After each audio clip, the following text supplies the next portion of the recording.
7 октября 1996 года у Києві вийшов тайний документ «Плани заходи по етноліквідації русинов не лише в Закарпатті на Україні, але й в других державах», котрий підготовив Державний комітет України у справах народностей і міграції. Що то за документ?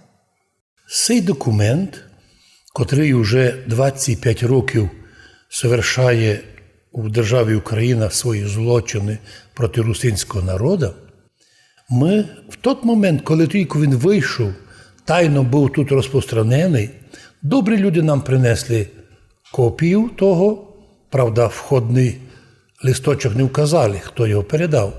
І ми тоді вже по всьому світу послали цей текст, тому що він сам по собі був жорстоко дискримінаційним. Про це хорошо написав на днях Петро Медвідь на Словакії у Пряшівщині, наш русин.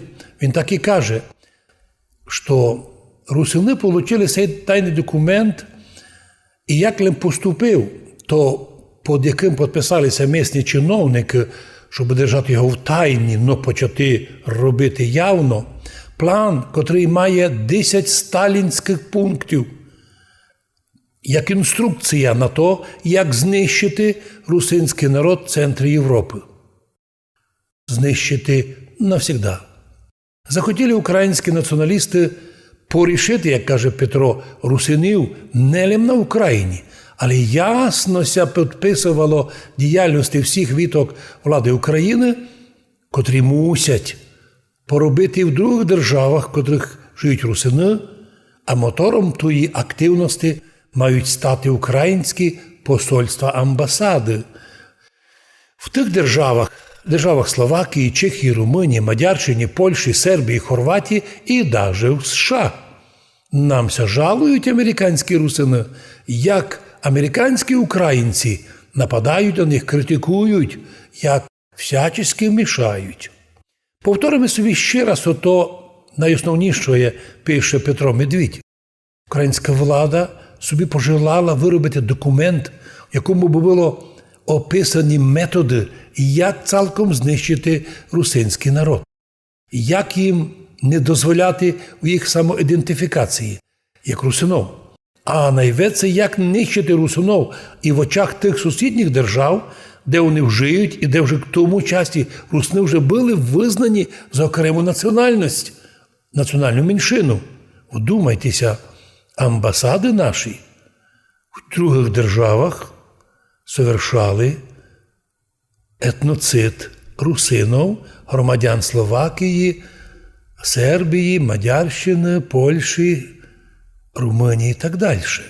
Іменно в тих державах, де були проби нищити русинов, ті супротивлялися. Що ж ми могли, який спротив ми могли робити? В першу чергу ми возвістили миру, а виявилося, що і Америка, і Європа оказалися глухі. На сьогоднішній день ми не маємо ні одного протеста європейських, американських правозащитників про виявлення такого документа. Ото часу прийшло вже 25 років. І той же документ, пише Петро Медвідь, кіця про нього і не бесідує, тобто він про нього, команда мовчати. Но барс легко увидіти, провірити, коли видиме, щось творить із русинами, як в Україні, так і за її межами.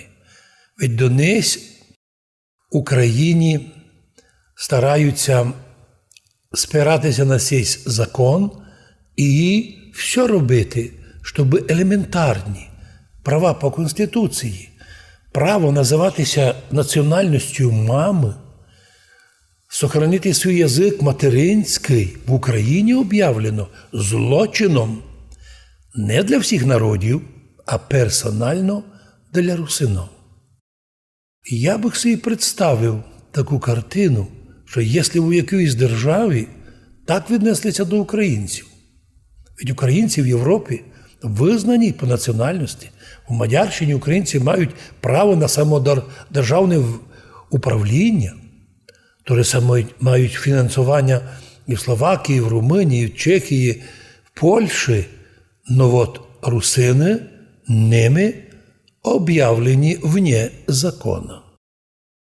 Ми чекаємо, коли на то зреагує американська і так називаємо європейська общественність, котра займається правозащиту. І вона, може, теж дістала приказ не захищати русинов. Світ і історія скоро все покладе на своє місце.